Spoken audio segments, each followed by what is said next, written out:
امروز 16 ژانویه، یه روز سرد و بادی تولدمه، ولی تو این ویدیو قرار نیست که یک ولاگ تولد و جشن و پارتی از این حرفا داشته باشیم. آره فکر کنم خیلی دیر به ذهنم رسید که برای خودم یک کیک چیزی سفارش بدم. این ماهی‌ها رو یادتونه از برلین بازار از غرفه مراکشیا خریدم؟ خیلی ایرانی‌ان، نگاه کن، انگار قشنگ از ایران اومدن. بعد این تکی زدم اینجا، الکمونم که سر جاشه دیگه. ببین ماهی‌ها رو یه جوری گیر دادم که یه دست بهشون بزنی ماهی اینطوری میشه. یه سری برنامه داریم که هر دو تا مرخصی گرفتیم، قراره به اون کارا برسیم. برنامه که نه کاره، باید بریم به اون کارا رسیدگی بکنیم که از قضا کارهای جذابی هم نیستن. یعنی از این کارهای عقب موندن که از مرخصی روز تولدم بریم استفاده میکنیم که احمد رضا با هم دیگه بریم کارا رو انجام بدیم. و این روز تولد مرخصی گرفتن رو هم ما از این خارجکی‌ها یاد گرفتیم که اصلا روز تولدشون نمیان دفتر، یعنی مرخصی میگیرن، کار نمیکنن، یه پلن چیزی بر خودشون میچینن. به همین منظور منم طی سالهای گذشته فهمیدم چه چیز خوبیه آدم روز تولدش یکم خلوت‌تر باشه، با خودش باشه. و اگه ویدیوی پارسالم رو دیده باشید، من برای روز تولدم پارسال اولین بار بود که برای خودم کیک تولد سفارش دادم. امسالم دارم می‌خواستم کارو بکنم، ولی راستش رو بخوای تا به خودم بجنبم و اینا دیر شد. و از طرف دیگه قراره که احمد رضا اگه خدا بخواد به زودی زانوهاش عمل بکنه و تا الان 2 تا دکتر رو رفته دیده، باشون صحبت کرد، یکیشون خیلی خوشبین بوده، یکیشون یه ذره بدبین بوده به نتیجه عمل. و ما تصمیم گرفتیم که نظر یک دکتر سوم رو هم داشته باشیم. امروز داره میره پیش دکتر سوم و منم تصمیم گرفتم که باهاش برم.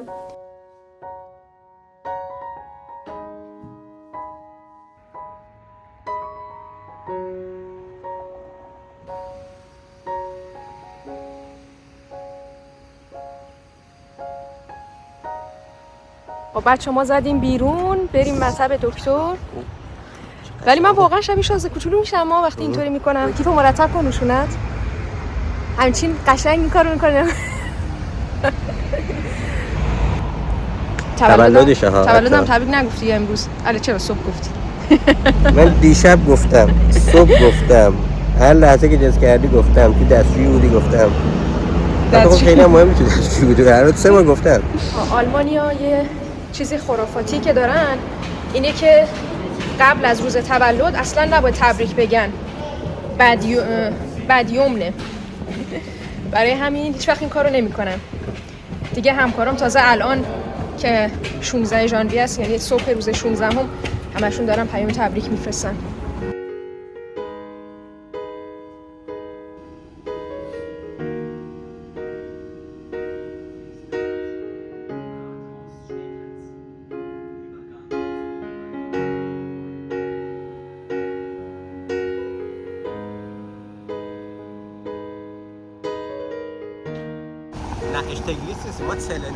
ببخشید سلندورف.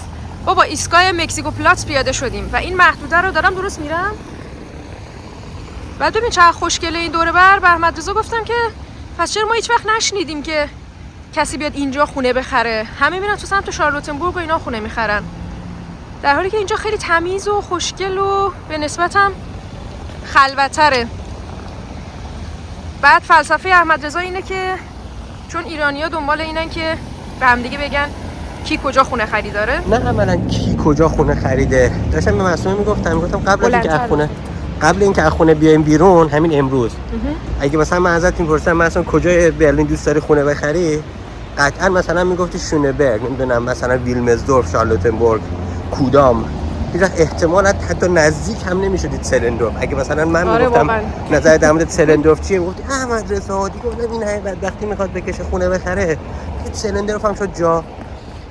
در حالی که مثلا من فکر میکنم که آدم اگه از اون حاشیه شروع، چون تو شهر هستی امکانات شهری رو داری، از اون حاشیه شهری مدار فاصله بگیری.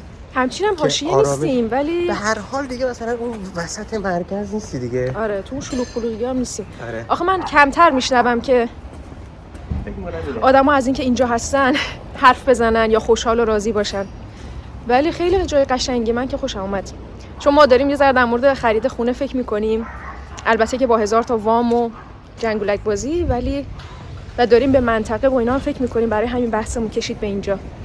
و من مثل بچه‌هایی که هرچی می‌بینن می‌خوان. بچه‌ها اینجا مطبای دکتر این شکلی هستن. ساختمونای فوق‌العاده قدیمی. آسانسور انقدر تاریکه. ما با چراغ قوه اومدیم. چرا؟ هر چراغی روشنه.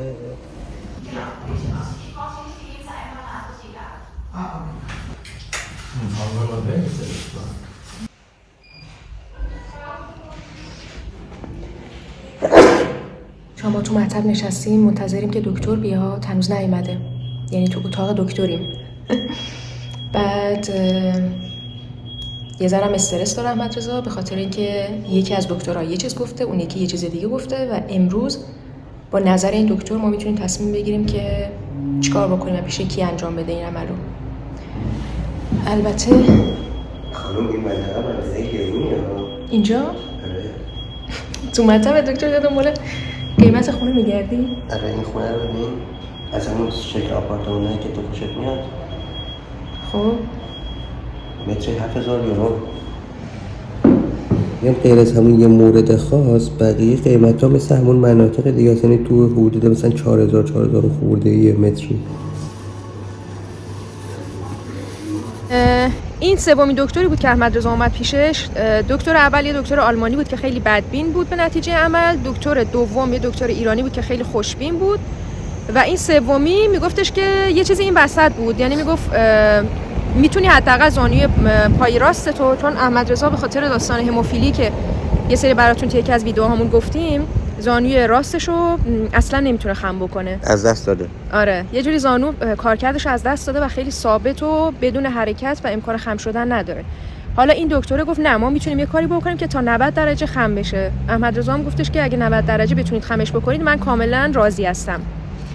ولی یه چیز جالب، میدونستید که احمد رضا در نوع خودش یک مورد خاصه، چون دکتره میگفت خیلی برام عجیبه ما این جور موارد رو معمولا نداریم و میگفتش که زمان DDR یعنی وقتی دیوار برلین چی میگن فرو ریخته قبل از اتحاد، آره قبل از اتحاد، اون طرف دیوار خیلی پیش میومد که همین طرفی که اینا هستن نه دیگه از اون طرف دیوار کسایی که زمان DDR یعنی اون طرف توی آلمان شرقی بودن خیلی پیش میومد که همچین مشکلاتی می داشتن و چون دارو و درمان درستی نداشتن این اتفاق خیلی رایج بود اونجا که با همچین وضعیتی وقتی دیوار برلین فرو ریخت کلی بیمار با وضعیت فعلی احمد رضا به سمت غرب برلین اومدن، یعنی به آلمان غربی و شروع به درمان و معالجه کردن و برای دکتر خیلی عجیب بود که چطور احمد رضا مثلا با این سن و سالش همچین شرایطی داره و خلاصه یه ذره متعجب بود دکتره. بعد دکترم از اینایی بود که میخواست حرف بزنه جونش بالا میومد. یکی از آشناهای ما هم بنده خدا اینجوریه، یعنی هی وسط حرف زدنش هی اینطوری میکنه، یعنی تو هی منتظر اون کلمه رو بگی آقا میشه یا نمیشه. خلاصه یه چی دیگه، فعلا نتیجه موکول شد به 2 هفته دیگه که دکتری که امروز پیشش بودیم با دکتر هماتولوژیست احمد رضا صحبت بکنن و تصمیم نهایی رو بگیرن. بله. برای 2 هفته دیگه دوباره وقت گرفته. حالا با ما همراه باشید در ادامه روز. حالا تو بگو کجا می‌خوایم بریم الان ما احتمالاً بریم دیگه سمت چیز دیگه، آموزشگاه رانندگی. خانم تصمیم گرفته که بالاخره بره گواهینامه بگیره. بچه‌ها طلسم شکسته شد. احمد رضا بنده خدا همیشه خیلی شاکی بود که تک راننده جمع ما 4 نفر بود و خیلی قرهای فراوانی که نزد. تو تمام مسیر سفرها و مسیرایی که میرفتیم خیلی قر میزد. نمیزدی؟ مسلمون نیست. همش گفتی اگه من یه بلایی سرم بیاد چی؟ اگه مشکل من اینه که من کلا کار با ماشین برام چیز نیست، یعنی فکر میکنم مثل هر آدم دیگه که کار کردن با ماشین یاد گرفته منم یاد میگیرم. من مسئله‌ام قوانین راهنمایی رانندگی ان که فکر میکنم مثل مسائل ریاضی برای من میمونه، اصلا نمیفهممش. بالاخره این پروسه سخت رو هم تن دادیم که یاد بگیریم دیگه، باید بریم ادامه بدیم. چه کاری؟ آقا میخواد بره امروز مدرسه رانندگی ثبت نام بکنه و انشالله در 6 ماه تا 1 سال آینده گواهینامه رو میگیره، چون تو آلمان پروسه گرفتن گواهینامه هم خیلی هزینه بره، تا چیز اولش 3000 یورو هزینه داره و هم خیلی زمان برای بچه‌ها مثلا چوسی بیام بگم ببین در روز تولدم تصمیم گرفتم با یکی از ترس‌های بزرگ زندگیم کنار بیام و اینا، مثلا یه ذره به شما فوز بدم که ببینید بقیه دارن با مشکلاتشون کنار میان و شما هنوز نیومدید. بعد ببینید ذاتشو کجا رو کرد که اول گیر داد به من که میگه داره با اینکه من تا حالا اصلا قورم نزدم. نه اصلا حرفم این نیست. حرفم اینه که خواستم اینجوری بفروشم ماجرا رو به شما به عنوان بیننده که بگم من در روز تولدم با ترس بزرگم دارم مواجه میشم. بعد دیدم هم نشسته. بعد دیدم نه، فقط امروز بیکاریم و من بالاخره تصمیم گرفتم که حق با احمد رضا بیچاره گناه داره با اینا، خلاصه بریم گواهینامه بگیریم دیگه.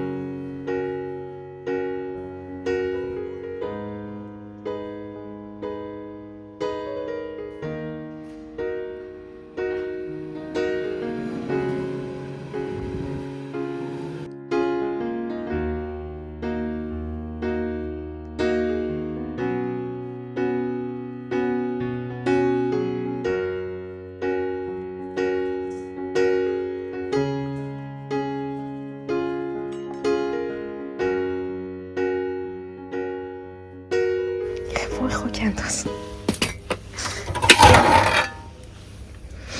فقط ببینید ما اینجا چه چیزایی داریم.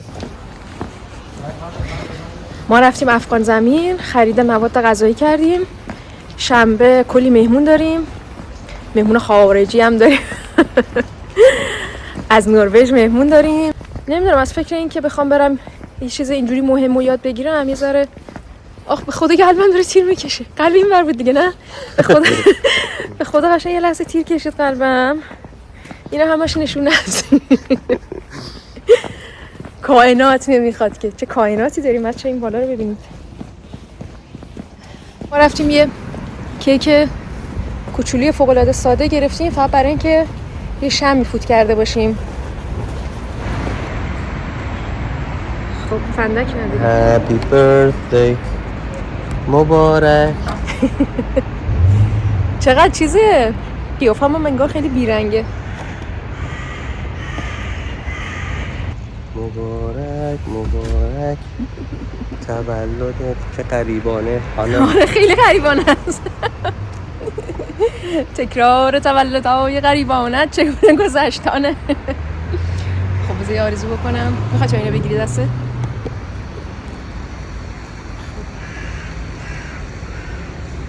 توی کلاغای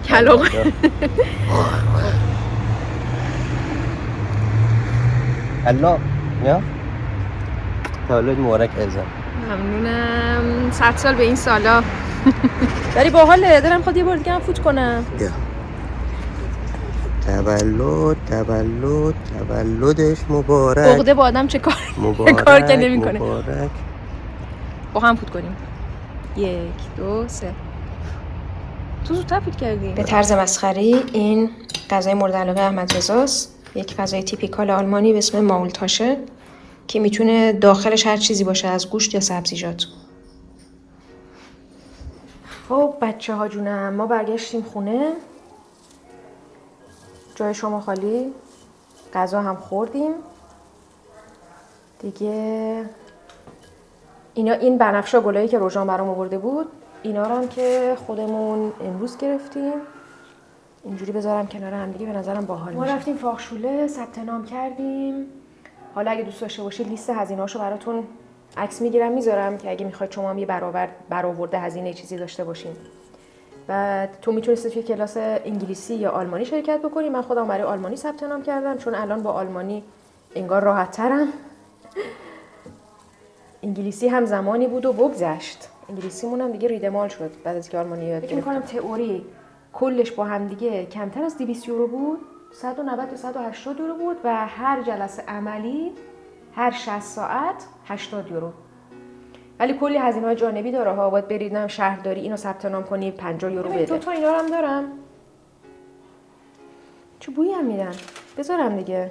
گناه داره ناراحت میشن. آره آخه با اینا نمیخونن. اینا همه مثلا حالت گلای وحشی دارن. ببین. داری میبینی دیگه. به قول احمد رضا تو بیا برو بگیر گواهینامه رو اشکال نداره حالا.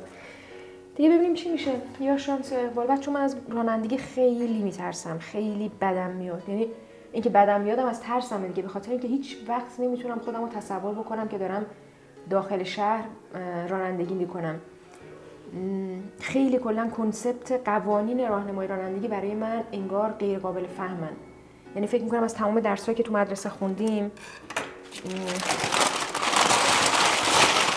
از تمام امتحاناتی که تا الان دادم، ببین به نظرم انقدر برای من این موضوع سخت هست که این همه سال منت احمد رضا رو به جون خریدم و نرفتم که گواهینامه بگیرم. ولی خب دیگه خودم خجل گشتم دیگه.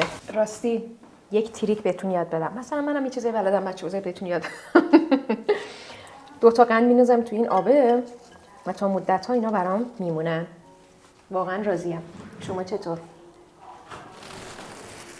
نان‌هایی که از افغان زمین، بچه‌ها نرگس و رضا که اینجا بودن عاشق این نونا شده بودن.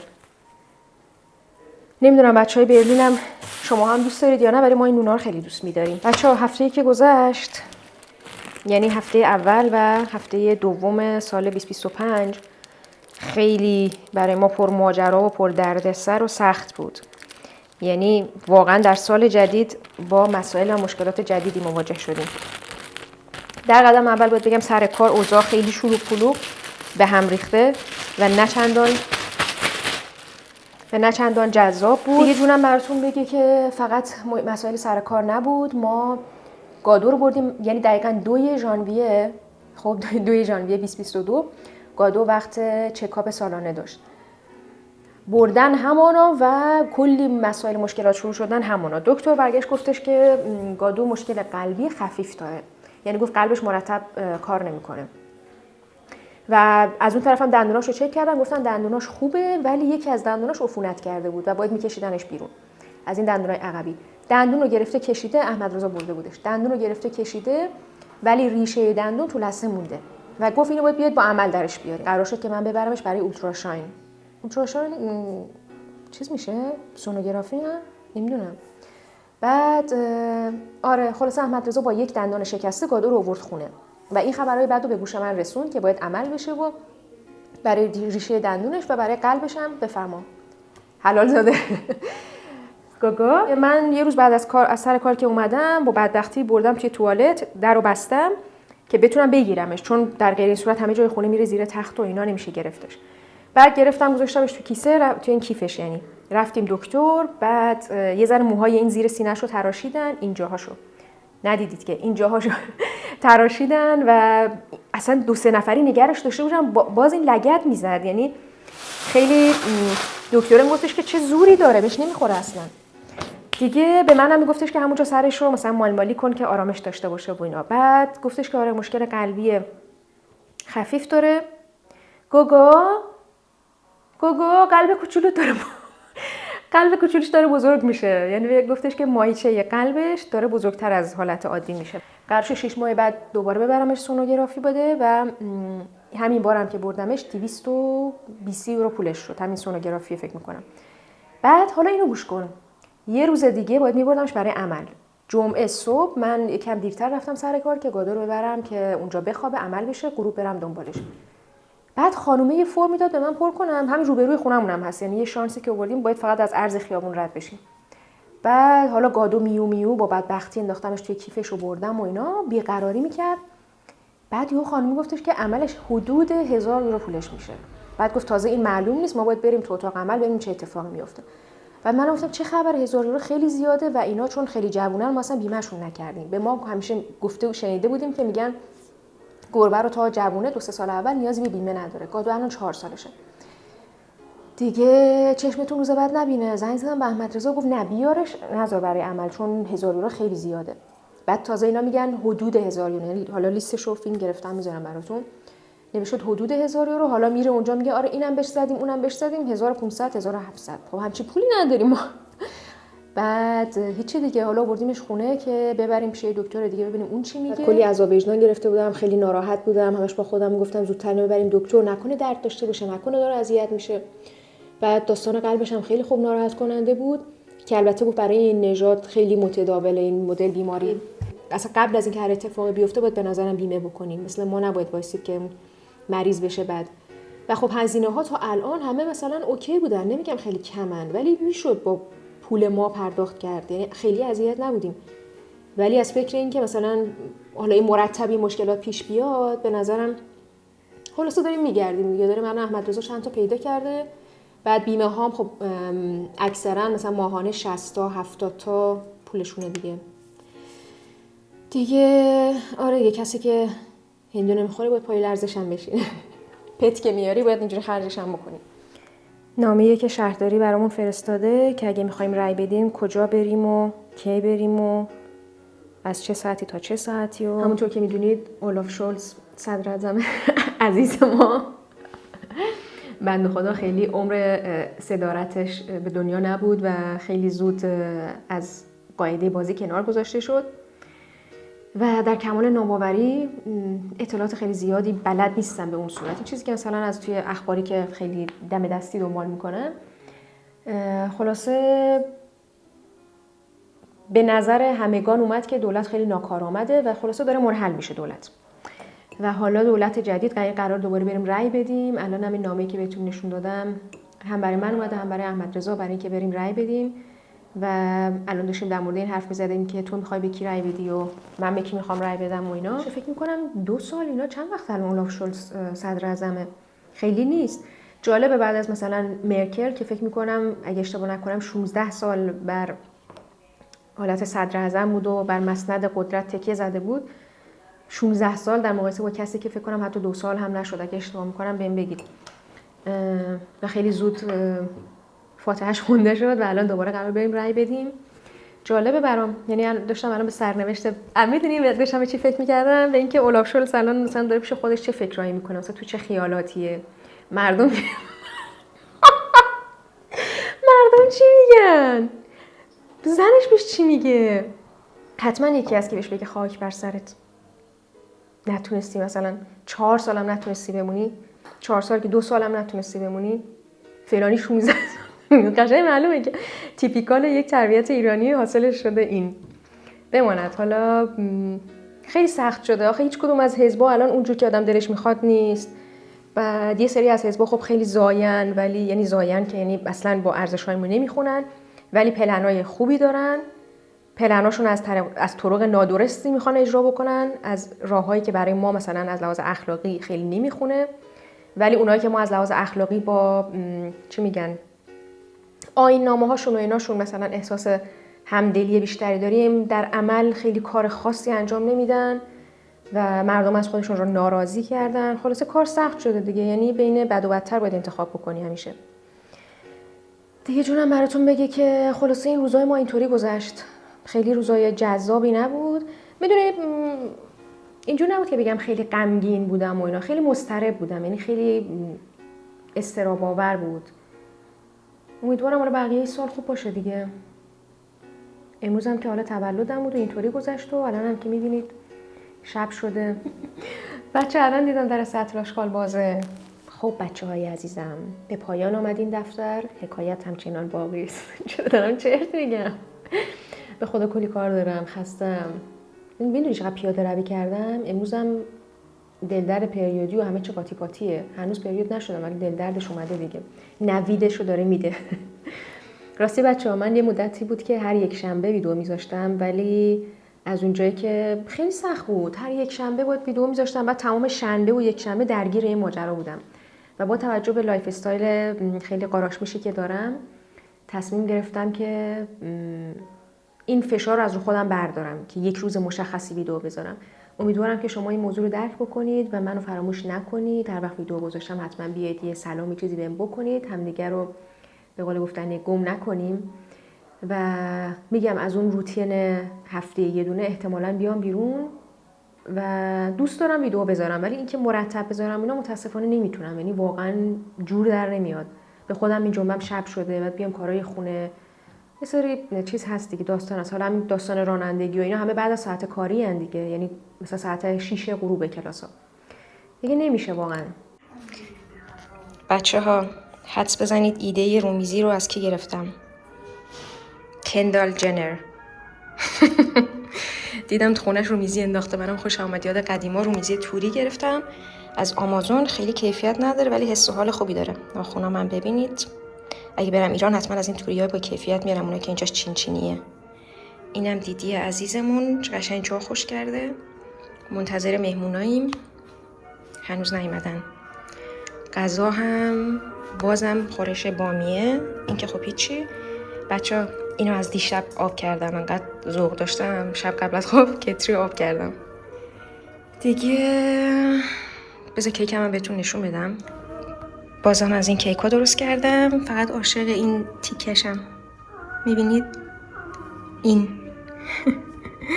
رنگش این دفعه کم فرق میکنه با دفعه قبلی، نمیدونم چرا. هوا هم بچه ها عالیه دیگه. ببینیم کی میان.